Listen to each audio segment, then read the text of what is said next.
So yan po mga kababayan, lahat ng kinakaharap ho nila, mga bossing, eh, sakit ng ulo nila, no? Yung mga impeachment, yung mga kung ano-ano, impeachment, EJK, ang dating Pangulo, nandoon na sa ICC.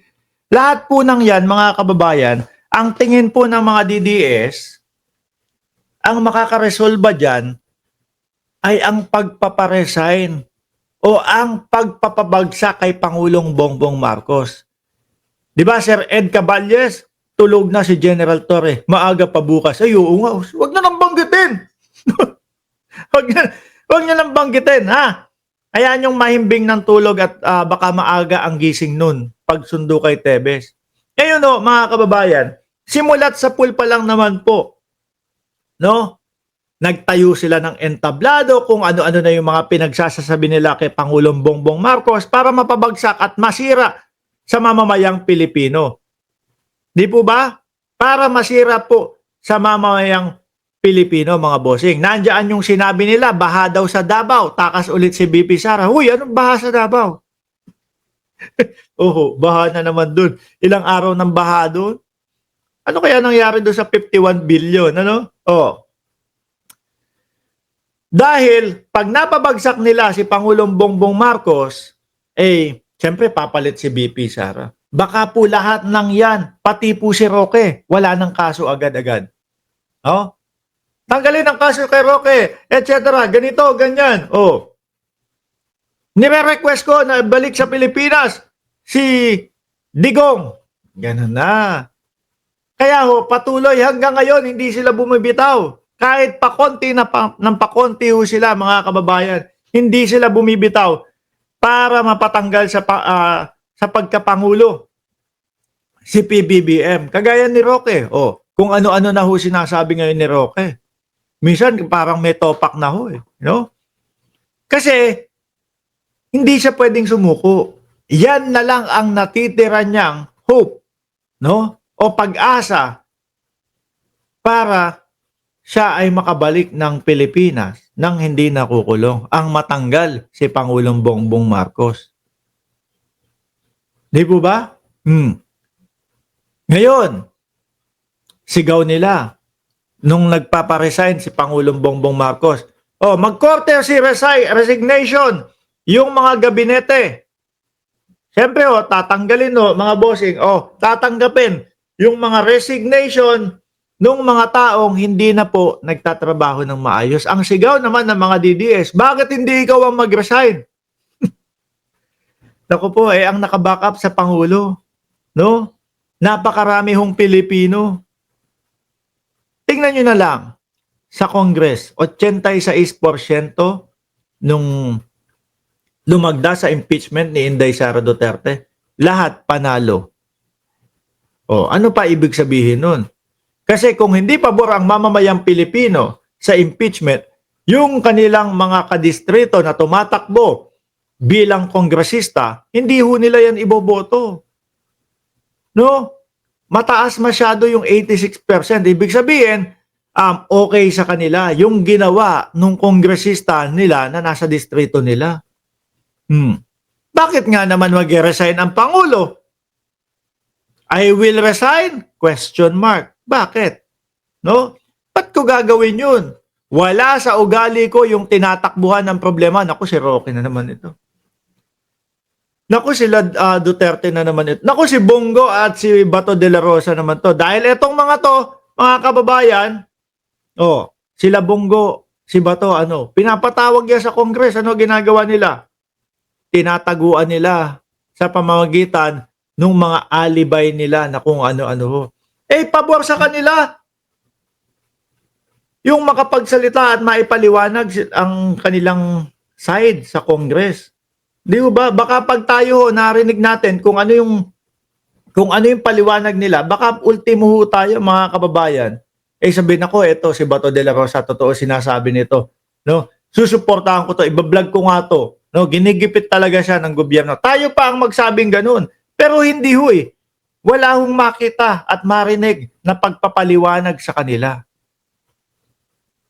Di po ba? O kaya pati yung mga DDS, yung mga nandyan ho na mga kasulid-sulid dyan, walang maipaliwanag din ho kapag ka nagtatalakayan tayo. Ang tipong sasabihin, bayaran ka Mark Ramos, bot nimo, loss nimo. Puro ganun. Bot nimo. Paulit-ulit ho na ganun. No? Ano naman daw ang magandang maidudulot kung mag-resign ang Pangulo? Tingin ko, wala. No? Sabi nga ni Atty. Claire Castro, mapupunta lang po sa imbornal ang ating mapupunta lang po sa imbornal ang ating bayan kapag ang kagaya ni Inday Sara Duterte ang namuno. Siyempre, pag nag-resign ang Pangulo, sino ho ang papalit? Si Vice Presidente Inday Sara Duterte. Kung yung nakikita nating style ni Vice Presidente, naku po. Parang wala naman talagang patutunguhan ng ating bayan, di ba? Walang magandang maidudulot sa ating bayan ang pagre-resign ni Pangulong Bongbong Marcos. Sinasabi ni Panelo, yun ang problema, hindi mo tinatakasan pero hindi mo naman binibigyan ng solusyon. Ano sinasabi ni Panelo? Problema, 20 pesos na bigas, ayan, binigay. Kaya lang, nung binigay, hindi pa din kayo okay. Sinisiraan nyo pa din. Kulang na mga pabahay. Ayan, sinolusyonan. Mabagal. Mahina ang ating mga estudyante. Ayun, tinanggal kung sino yung dahilan kung bakit mahina ang ating mga estudyante. Pinalitan ni Angara. Pinalitan ng maayos. Di ba? Anong hindi binibigyan na solusyon? Kaya siya pinag-resign kasi nga hindi niya ginagawa ang trabaho niya. Ano yun? Ang walang trabaho sa Pilipinas, bumababa. Ang inflation, bumababa. Hindi pa din nagtatrabaho sa kanila, para sa kanila, ang Pangulo. Ang West Philippine Sea, patuloy po na tinitindigan ng ating Pangulo.